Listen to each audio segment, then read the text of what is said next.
பாக்யராஜும் மதியும் தனி கொடுத்தனும் போனால் ரொம்ப சந்தோஷமாக இருப்பாங்கன்னு நினைக்கிறவங்க நம்ம வீடியோவை லைக் பண்ணிவிட்டு இன்னும் சப்ஸ்கிரைப் பண்ணாதவங்க சப்ஸ்கிரைப் பண்ணிக்கோங்க. தங்கராஜ் வீட்டுக்கு வந்துட்டு ரேவதி நம்ம கிளம்பலாமா அப்படின்னு சொல்லவும் நம்ம மலர் வேகமாக கேக் கொண்டுட்டு வந்து கொடுக்குறாங்க. அண்ணா இந்தாங்க என் பிறந்தநாள் கேக் சாப்பிடுங்க, ரேவதிக்கு இப்போ தான் கொடுத்த குழந்தைங்களுக்கும் கொண்டுட்டு போங்க அப்படிங்கிறாங்க. இல்லைம்மா எனக்கு வேண்டாம், நான் இப்போ தான் நல்லா சாப்பிட்டு வந்தேன், எனக்கு வேண்டாம் அப்படிங்கிறாரு. மாப்பிள்ள ஒரு பீஸ் எடுத்துக்கோங்க மாப்பிள்ள, ஒரு வாய் சாப்பிட்றதுனால என்ன ஆயிரப்போகுது அப்படிங்கிறாங்க.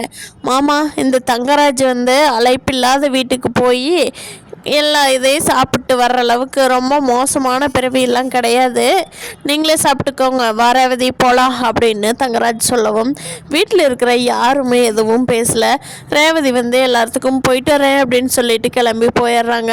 காரில் போய் புலம்பிக்கிட்டே போகிறாங்க. ஐயோ இந்த ஆள் வேற பார்த்துட்டானே, இங்கே வந்தது எப்படித்தான் தெரிஞ்சதோ, அந்த சுரேஷ் இது சொல்லி தொலைச்சானா அப்படின்னு சொல்லி காரில் எதுவுமே பேசாமல் தங்கராஜோட காரில் ஏறி உட்காந்து கார் போயிட்டுருக்கு. அப்போது தங்கராஜ் கேட்குறாரு, என்ன பர்த்டே செலிப்ரேஷன்லாம் பயங்கரமாக கொண்டாடியாச்சா அப்படிங்கிறாரு. ஆமாங்க, சாரிங்க நான் கோயிலுக்கு வரேன்னு சொல்லிட்டு தான் அத்தைக்கிட்ட சொல்லிட்டு வந்தேன் அப்படிங்கிறாங்க. ஓ இப்போ வர வர பொய் பேசாமல் இருந்தால் ரேவதின்னு நினச்சிட்டு இருந்தேன், இப்போ வர வர அதுவும் நடக்குதா? ஏன் என்கிட்ட சொல்லிட்டு வர வேண்டியதானே, நான் பர்த்டே செலிப்ரேஷனுக்கு போகிறேன் எங்கள் அண்ணியோடது, நீங்களாம் வீட்லேயே இருங்க, நான் மட்டும் போய் என்ஜாய் பண்ணிட்டு வரேன்னு என்கிட்ட சொல்ல வேண்டியதானே ரேவதி அப்படிங்கிறாங்க.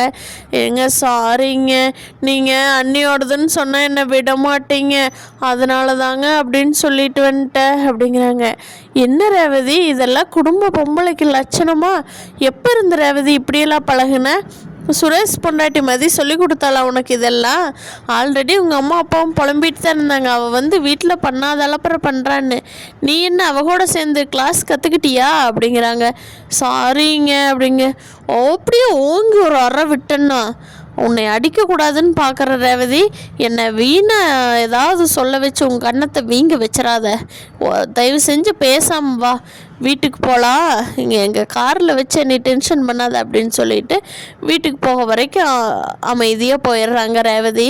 இங்கே நம்ம மலரோட வீட்டில் மலர் வந்து நைட் ஆக ஆக மலர் வந்து வெளியில் போகலாம் அப்படிங்கிற எக்ஸைட்மெண்ட்டோடவே இருக்கிறாங்க. பாக்யராஜோட முகம் மட்டும் சோர்ந்தே கிடக்குது.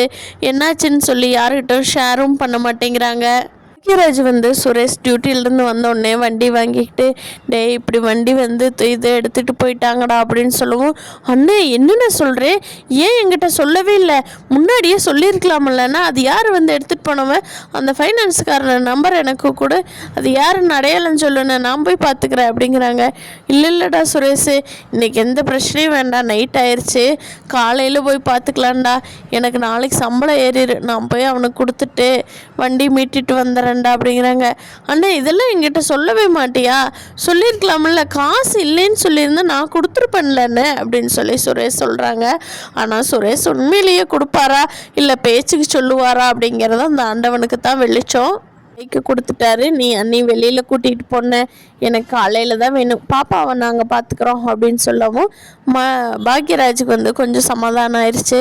டே பைக்கு காணாமல் போனதை வந்து நீ மலர்கிட்ட சொல்லிடாத, அவங்க எடுத்துகிட்டு போனதுன்னு நான் வந்து சர்வீஸ் கொடுத்துருக்குறாங்கன்னு சொல்லி பொய் சொல்லியிருக்கிறேன் அப்படின்னு சொல்லி பாக்யராஜ் சொல்லவும் சுரேஷ் சரிண்ணே நம்ம நாளைக்கு பைக்கை மீட்டுறலாம் அப்படின்னு சொல்லி சொல்லுறாங்க.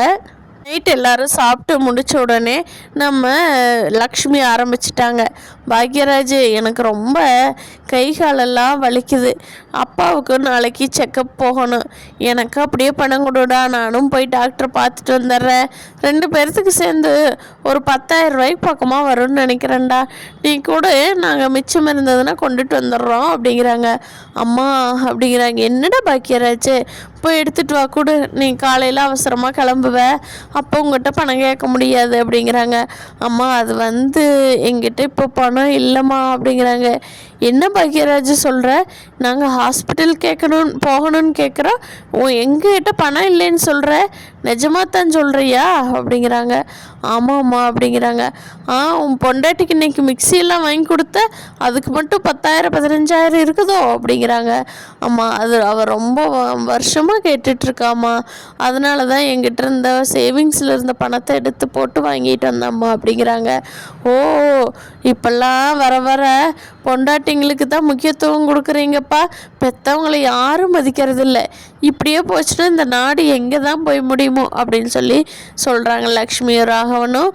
அப்போ பாக்கியராஜ், அம்மா அப்படியெல்லாம் சொல்லாதீங்க, நான் அன்றைக்கி சம்பளம் வந்த உடனே உங்களுக்கு கொடுத்துட்றேன் அப்படின்னு சொல்லவும், சரிடா பார்க்குறேன் அப்படின்னு அமைதியாயிட்டாங்க.